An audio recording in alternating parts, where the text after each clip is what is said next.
हाँ तो dear students, मैं दुर्गेश इंदिराज एक बार फिर से आप लोगों के बीच आपके एक्सरसाइज का सॉल्यूशन लेकर के आया हूँ। जैसा कि मैंने पिछले वीडियो में बताया था कि जो कंसेप्ट है उस कंसेप्ट को आप अच्छी तरह से हासिल कर लें और उसके बाद तब चैप्टर में आगे की बात की जाएगी। तो इस वीडियो में मैं आपके एनसीईआरटी का चैप्टर 8 का एक्सरसाइज 8.1 का सॉल्यूशन लेकर आया हूँ। मुझे उम्मीद है कि आपको इससे काफ़ी फ़ायदा मिलेगा। इसके लिए आप वीडियो के एंड तक इसको ज़रूर देखिएगा। तो 8.1 का सेकेंड क्वेश्चन, चूँकि फर्स्ट क्वेश्चन मैंने पिछले वीडियो में सॉल्व कर दिया था, इसलिए सेकेंड क्वेश्चन का सॉल्यूशन है यहाँ पे। तो सेकेंड क्वेश्चन क्या कह रहा है सो देखिए। In figure 8.13 find tan p minus cot r। और ये फिगर हमारा दिया हुआ है P Q R। Q जो है 90 डिग्री है और यहाँ पे P एंगल को हाईलाइट किया गया है, लेकिन जो क्वेश्चन में हम देख रहे हैं कि P भी हाईलाइटेड एंगल है एंड R भी हाईलाइटेड एंगल है। तो सबसे पहले मैं आपको एक चीज़ बता दूं कि ट्रिगोनोमेट्री का ये जो रेशियो वाला एक्सरसाइज है, इस रेशियो वाले एक्सरसाइज को सॉल्व करने के लिए, किसी भी प्रॉब्लम को सॉल्व करने के लिए सबसे पहले आपको एक काम करना है कि जो गिवन है उस गिवन को लिख लेना है, ठीक है। और गिवन लिखने के बाद तब आपको उस पर आगे का काम करना है, ठीक है। तो इस फिगर में आपको tan p minus cot r निकालना है। तो सबसे पहले हम क्या करेंगे कि तीनों साइड का, जो ये तीनों साइड है PQ, QR एंड PR, इन तीनों का हम लेंथ मेजर कर लेंगे, ठीक है।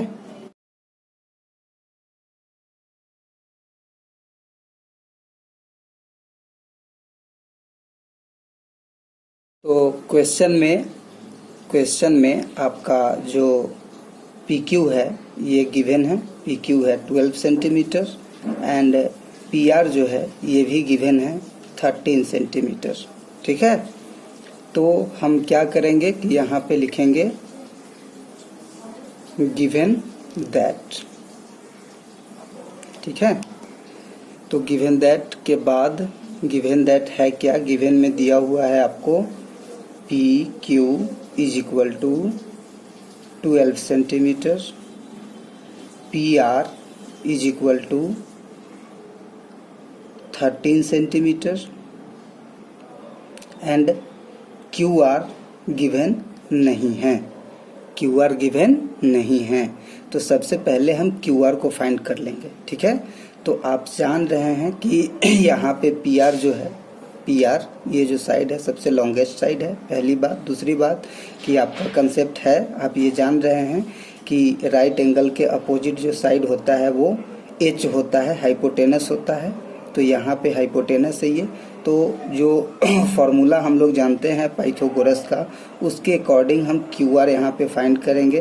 तो क्या होगा, QR square is equal to PR square minus PQ square, ठीक है। तो हम यहाँ से QR को फाइंड कर लेंगे। QR is equal to root under PR square minus PQ square. तो यहाँ पे PR का वैल्यू पुट करेंगे हम। PR का वैल्यू कितना है, यहाँ पे 13 सेंटीमीटर है, तो 13 का स्क्वायर करेंगे और माइनस फिर 12 का स्क्वायर करेंगे और इसको कैलकुलेट कर लेंगे।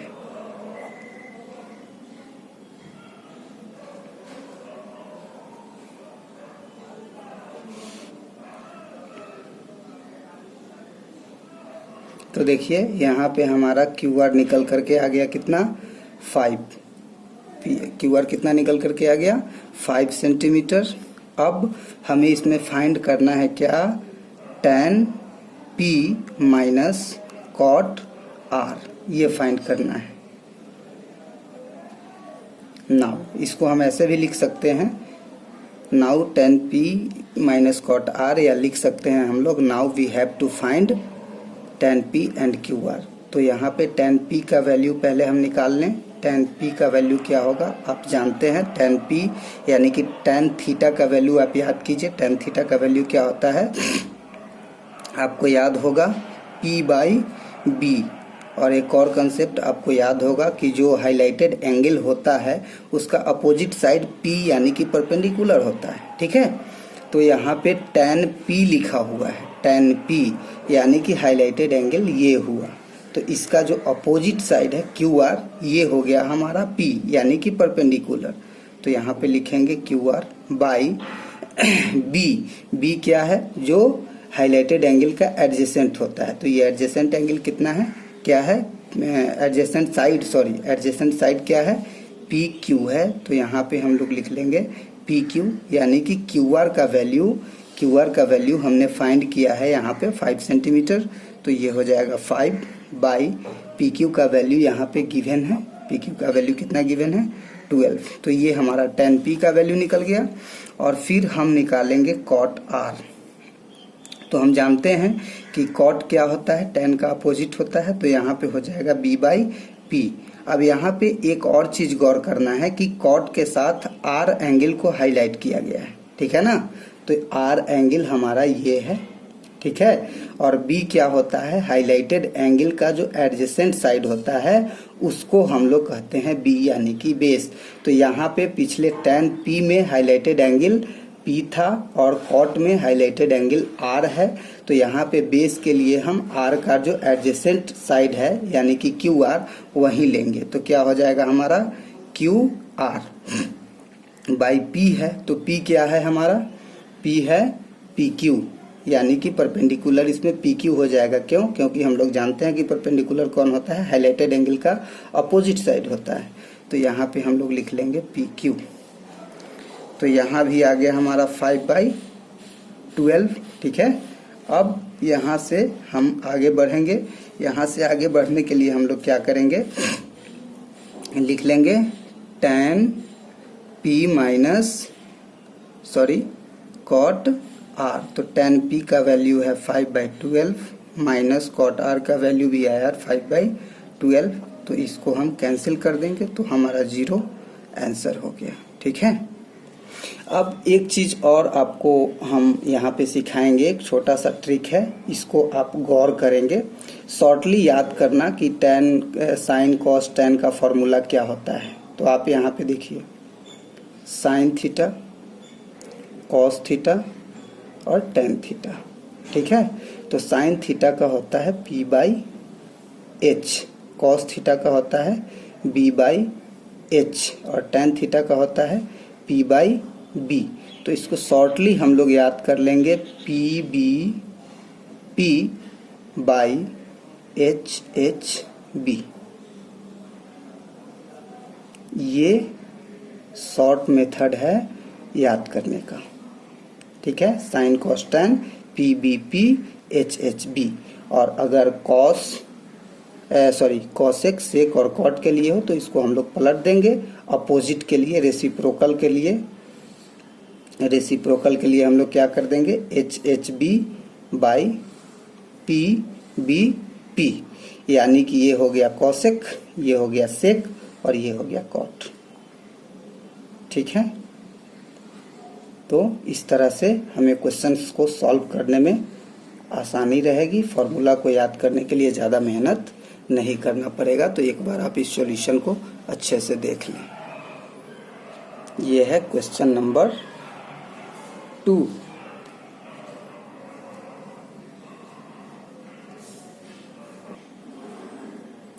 अब हम बढ़ते हैं अगले क्वेश्चन की ओर। अगले क्वेश्चन यानी कि एक्सरसाइज 8.1 और क्वेश्चन नंबर 3 क्या कहता है देखिए।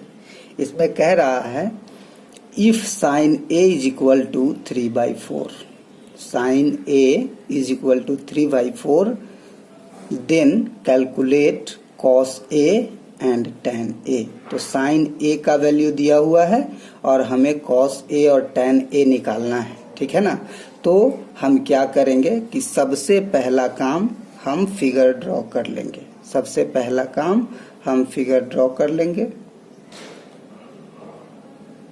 ठीक है, फिगर ड्रॉ कर लिया हमने। अब हम लिख लिए ए बी सी, ठीक है। अब कह रहा है साइन ए, तो साइन ए यहाँ पे इस एंगल को हम हाईलाइट कर देंगे, ठीक है। और साइन ए का वैल्यू है 3/4, तो हम यहाँ पे लिखेंगे sine A, sorry, given that sine A is equal to 3/4। तो हम साइन ए का फॉर्मूला क्या जानते हैं, P/H, और P का मीनिंग क्या होता है, हाईलाइटेड एंगल का अपोजिट साइड। तो ये हाईलाइटेड एंगल है हमारा और इसका अपोजिट साइड है ये, तो ये हमारा P हुआ, यानी कि P का वैल्यू 3 है, तो यहाँ पे हम 3 लिख देंगे। और H क्या होता है, 90 डिग्री का अपोजिट साइड, राइट एंगल का अपोजिट साइड, तो ये हमारा हो गया H, यहाँ पे हम लोग लिख लेंगे 4, ठीक है। तो ये जो गिवन है हमारा, इस गिवन से हमें P का वैल्यू मिला 3 और H का वैल्यू मिला हमें कितना, H का वैल्यू मिला हमें इसमें 4। तो हम यहाँ पे B फाइंड कर लेंगे, ठीक है। तो B फाइंड करने के लिए क्या करेंगे, √H² माइनस P², तो इसको हम कैलकुलेट कर लेंगे, 4² माइनस 3²।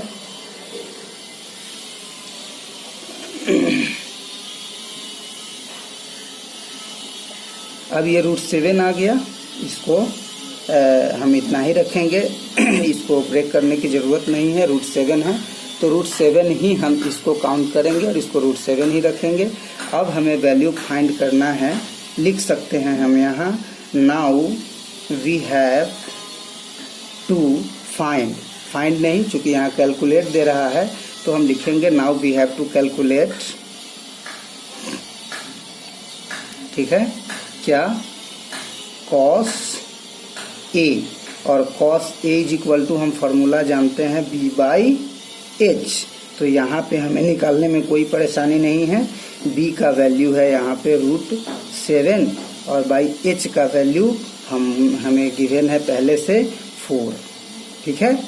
और फिर हमें फाइंड करना है tan A, तो tan A का फॉर्मूला क्या होता है, PDP, यानी कि यहाँ पे P होगा और HHB यानी कि B होगा, या वैसे भी आप याद कर सकते हैं tan A is equal to P/B।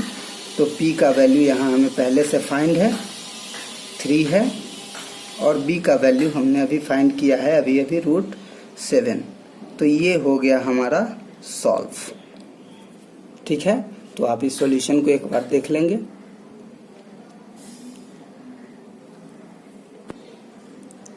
अब हम चलते हैं अगले क्वेश्चन की ओर। अगला क्वेश्चन यानी कि क्वेश्चन नंबर 4, एक्सरसाइज हमारा वही है, एक्सरसाइज है हमारा 8.1 और क्वेश्चन नंबर 4 है। तो इस क्वेश्चन नंबर 4 को देखेंगे, क्या है, given 15 cot A is equal to 8, find sin A and sec A, ठीक है। तो यहाँ पे हम लिख लेंगे सबसे पहले गिवन दैट क्या है, 15 cot A is equal to 8। तो हम यहाँ से cot A का वैल्यू फाइंड कर लेंगे, cot A is equal to हो जाएगा 8/15 और हम जानते हैं cot A का फॉर्मूला होता है क्या, B/P, ठीक है। तो इसके अकॉर्डिंग हमें B का वैल्यू 8 मिला और P का वैल्यू हमने पाया यहाँ पे कितना, 15। अब H मिसिंग है, इसमें क्या मिसिंग है, H। तो इस एक्सरसाइज में किसी भी क्वेश्चन को सॉल्व करने के लिए मैं पहले ही बता चुका हूँ कि PBH जो तीनों साइड होता है वो तीनों साइड हम फाइंड कर लेते हैं। तो P और B तो हमें यहाँ से मिल गया है, H को हम फाइंड कर लेंगे। H का फॉर्मूला आपको याद होगा, एक बार फिर से सुन लीजिए, याद कर लीजिएगा। H इज इक्वल टू होता है P² plus B², H equal to √P² plus B²। तो यहाँ से हम H का वैल्यू फाइंड कर लेंगे।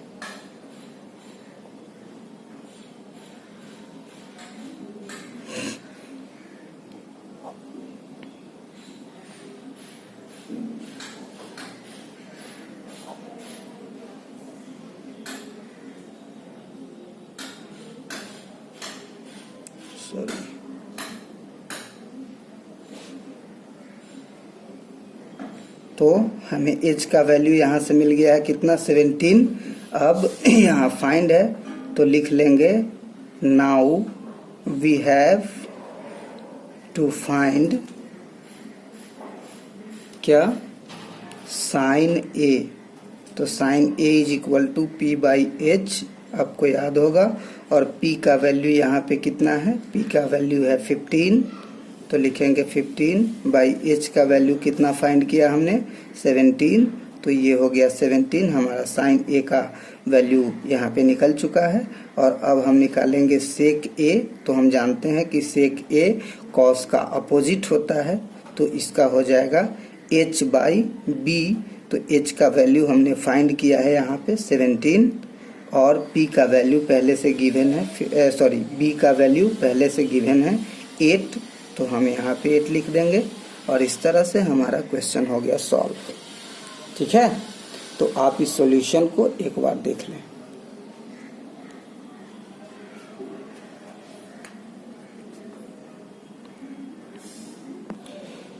तो आइए बढ़ते हैं हम अपने एक्सरसाइज 8.1 के नेक्स्ट क्वेश्चन, यानी कि क्वेश्चन नंबर 5 की ओर। ये है क्वेश्चन नंबर 5। इसमें क्या है, क्वेश्चन को देखेंगे एक बार।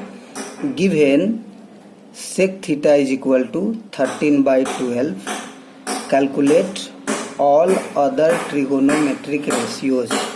ऑल अदर ट्रिगोनोमेट्रिक रेशियोज का मतलब हुआ कि सेक हमें दिया हुआ है, ट्रिगोनोमेट्रिक रेशियो होते कितने हैं, कुल 6 होते हैं। 6 में 1 दिया हुआ है, बाकी 5 हमें फाइंड करने हैं। तो बाकी 5 फाइंड करने के लिए रेस्ट जो 5 बच गए रेशियोज फाइंड करने के लिए क्या करेंगे, सबसे पहले हम लिखेंगे यहाँ पे गिवन दैट। ठीक है, तो गिवन दैट है क्या, sec theta is equal to 13/12। तो हम जानते हैं सेक थीटा का फॉर्मूला क्या होता है, h बाई बी। तो यहाँ से हमें क्या मिल गया, h का वैल्यू मिल गया 13 और b का वैल्यू मिल गया 12। ठीक है, यहाँ पे p मिसिंग है, तो मैं पिछले के वीडियोस में और पिछले क्वेश्चंस में चर्चा कर चुका हूँ कि पहले हम तीनों साइड को फाइंड करेंगे। तो 3 साइड जो कि h, p और b होते हैं, जिसमें h और b यहाँ पे गिवन है, तो हम p को फाइंड कर लेंगे। और p का फॉर्मूला आपको याद होगा, नहीं होगा तो अभी भी आप याद कर सकते हैं। p इज इक्वल टू होता है h² माइनस b²। ठीक है, तो हम आगे बढ़ते हैं, इसको कैलकुलेट करते हैं। आप भी कैलकुलेट कर सकते हैं।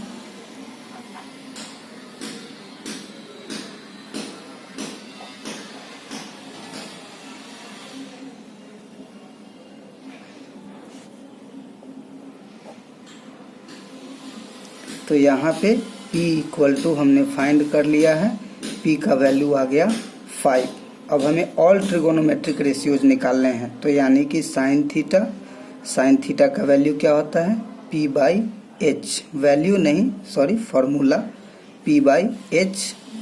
तो p का वैल्यू हमने फाइंड किया है 5 और h का वैल्यू यहाँ पे गिवन है 13। ठीक है, फिर हम फाइंड कर लेंगे कॉस थीटा। तो cos theta is equal to क्या होता है, b बाई एच होता है।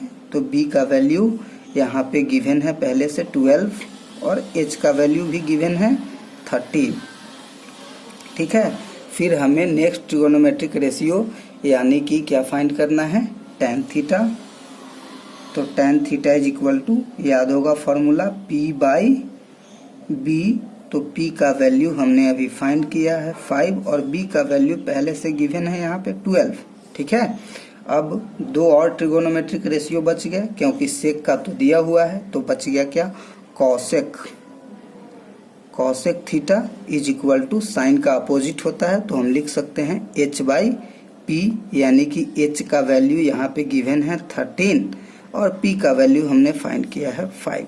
सेक का दिया हुआ है, कॉस का जो अपोजिट है सेक का दिया हुआ है यहाँ पे। तो हम क्या करेंगे, अब सीधे कॉट का फाइंड करेंगे। तो cot theta is equal to क्या होगा, cot theta is equal to tan का अपोजिट होता है, तो ये हो जाएगा b बाई p। तो हम यहाँ पे लिख लेंगे b का वैल्यू पहले से गिवन है 12 और p का वैल्यू हमने फाइंड किया है 5। ठीक है, तो इस तरह से हमारा ये क्वेश्चन भी सॉल्व हो गया। तो अब तक हमने एक्सरसाइज 8.1 का 5 क्वेश्चन सॉल्व कर लिया है। ठीक है, आगे का क्वेश्चन भी आप अटेम्प्ट करने का प्रयास करेंगे। अगर आप अटेम्प्ट नहीं कर पाए तो फिर मेरी नेक्स्ट वीडियो को देखेंगे। मैं नेक्स्ट वीडियो में आगे के क्वेश्चंस को सॉल्व करके डालूंगा। आप इस सॉल्यूशन को एक बार देख लें। अगर आपको सॉल्यूशन पसंद आए, आपका कंसेप्ट क्लियर हुआ हो, आपको समझ में आई हो बात, तो इस वीडियो को लाइक करेंगे और जितना हो सके शेयर करेंगे। तब तक के लिए शुक्रिया।